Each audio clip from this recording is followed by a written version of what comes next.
ایسا کیوں کہا جاتا ہے؟ اس کی کہانی میں آج آپ کو بتانا چاہ رہا ہوں. دو بھائی تھے. ایک بھائی جو تھا اس کو میں شارٹ کٹ پہ لے کے آتا ہوں. بہت شوق تھا اس کو پڑھنے کا, وہ ہر وقت پڑھتا رہتا تھا. جو دوسرا بھائی تھا وہ تھوڑا سا الگ مائنڈ کا تھا, اسے پیسے کا بہت شوق تھا. ٹھیک ہے جی.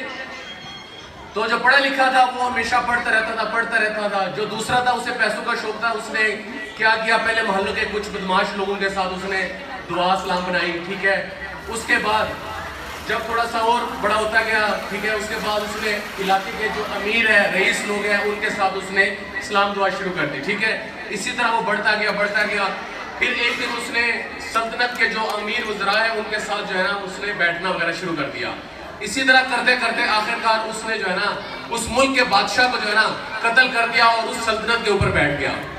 وہ بڑا خوش تھا کہ جی میں نے پوری بادشاہت میرے پاس ہے, بغیر پڑھے لکھے میرے پاس سب کچھ آ گیا ہے. ٹھیک ہے. تو جب اس کو پیسے کا اتنا شوق تھا کہ اس نے اپنے ملک کی ڈیولپمنٹ کے اوپر نہ سوچا, نہ اپنی فوجوں کے بارے میں سوچا کہ میں اس کو کس طرح ترقی دوں گا, نہ اپنے حالات کے بارے میں سوچا. وہ بس پیسہ جمع کرتا گیا. پھر اس نے ایک دن سوچا کہ میں اپنے بھائی کو کیوں نہ بلا لوں جو پڑھا لکھا ہے. جب اس کا پڑھا لکھا بھائی آیا تو اس نے اسے کہا, بلایا اسپیشل اس کو دربار میں اور کہا دیکھو میرے پاس کتنے زیادہ پیسے ہیں, میں بغیر پڑھے لکھے اتنا سب کچھ میں نے جو ہے نا حاصل کر لیا ہے. تو کیا ہوا, اس نے اسے بڑا اچھا جواب دیا. اس نے کہا یہ تو قارون اور افلاطون جتنے بھی تھے بڑے بڑے لوگ تھے, ان کے اوپر خزانے تھے, لیکن اس سے کچھ حاصل ہونے والا نہیں تھا. اس نے اپنے پڑھے لکھے بھائی کی اس بات کو گستاخی سمجھا اور اسے زندان میں ڈال دیا. خدا کا کرنا اکثر ہو جاتا ہے. تو یہ تو اپنے پیسوں میں مشغول تھا, اپنے خزانے بھر رہا تھا. ہوا یوں اللہ کا کرنا ہوا کہ ملک کے اوپر فوجیں دوڑ آئی دوسرے ملک کی. جب فوجیں دوڑ آئی تو فوجیں سرحد تک آ گئی. لوگوں نے اسے کہا کہ آپ کچھ حکمت عملی اپنائیں تاکہ ہم اس کو جو ہے نا ختم کر سکیں. وہ پھر بھی اس بات پہ اس نے دھیان نہیں دیا, یہاں تک کہ فوجیں ملک کے اندر, سٹی کے اندر داخل ہو گئی. انہوں نے کہا کہ اپنے بڑے جو آپ کا پڑھا لکھا بھائی ہے اس کو بلا لے, وہ آپ کو اچھا مشورہ دے دے گا تاکہ ہم اس آفت سے جو ہے نا بچ سکیں.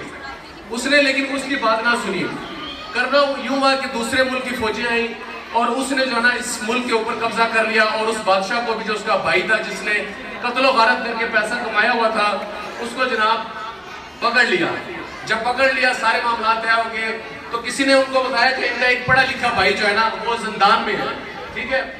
تو بادشاہ نے کہا کہ اسے بلاؤ. جب اسے بلایا گیا تو اس نے کہا تو یہ تو بہت پڑھا لکھا, اس سے کچھ چیزیں ہیں, تو اسے ان کی علم کے بارے میں بہت اچھا لگا.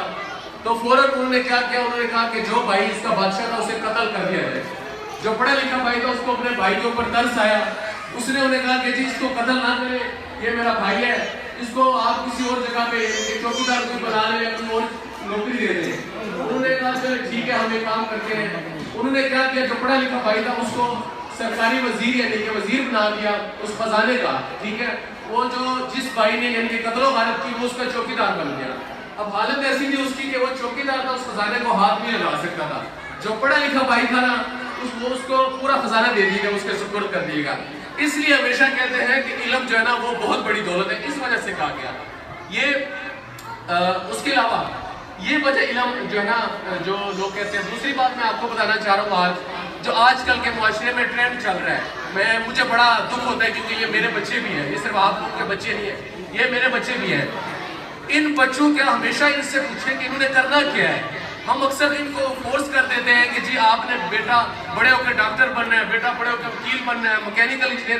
ایسا نہیں ہوتا. یہ بھی میری باتیں یاد رکھیں. دیکھیں اگر آپ اس کے اوپر فورس کریں گے ایک حد تک تو وہ اس تعلیم حاصل کر لے گا, لیکن اس کو اس کا شوق نہیں ہوگا. جب اس کا شوق نہیں ہوگا تو وہ فیل ہو جائے گا, آگے وہ آگے اپنی منزل کو اچیو نہیں کر سکتا. ٹھیک ہے. آپ بچوں کو باہر کے ملک میں کیا ہوتا ہے, جتنی بھی مائیں بہنیں ہماری بیٹھی ہوئی ہیں یا والدین بیٹھے ہوئے ان کو میں تھوڑا سا بتانا چاہ رہا ہوں. باہر کے ملک میں کیا ہوتا ہے, وہاں پہ یہ ہوتا ہے کہ آپ ان کو بچپن سے ہی جو نا اگر ان کو ڈاکٹر بنانا ہے تو بچپن سے ہی ان کو تھوڑا سا ٹرین کیا جاتا ہے, مختلف چیزوں کے بارے میں بتایا جاتا ہے. ٹھیک ہے. تو آپ بھی کوشش کیا کریں کہ اپنے بچوں کو اگر آپ نے مکینیکل انجینئر بنانا ہے تو چھوٹی موٹی چیزیں اس کو سکھایا کریں. ٹھیک ہے. چھوٹے چھوٹے مکینیکل سے ریلیٹڈ ان کو سمجھایا کریں تاکہ بچہ آپ کا مستقبل میں جو ہے نا ضائع نہ ہو جائے. ٹھیک ہے.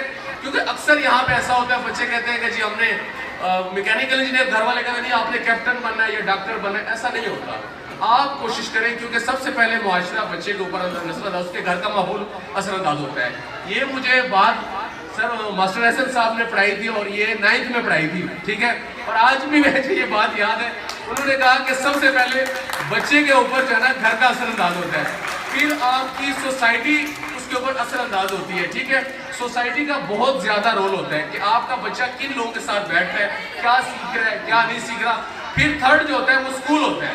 اسکول بہت زیادہ جو ہے نا اثر انداز کرتا ہے بچے کی کارکردگی کے اوپر, ٹھیک ہے, کہ وہ کیا کرنا چاہتے ہیں, ٹھیک ہے. اگر وہ اپنے ہی فیلڈ میں انٹرسٹ لیں گے اور اس میں وہ کافی آگے بڑھ سکتے ہیں. آپ بچوں کو پلیز یہ فورس نہ کیا کریں, ٹھیک ہے. اور ایک اور بات, ہمیشہ ضروری نہیں کہ آپ ان کو بڑا وہ بنا دیں.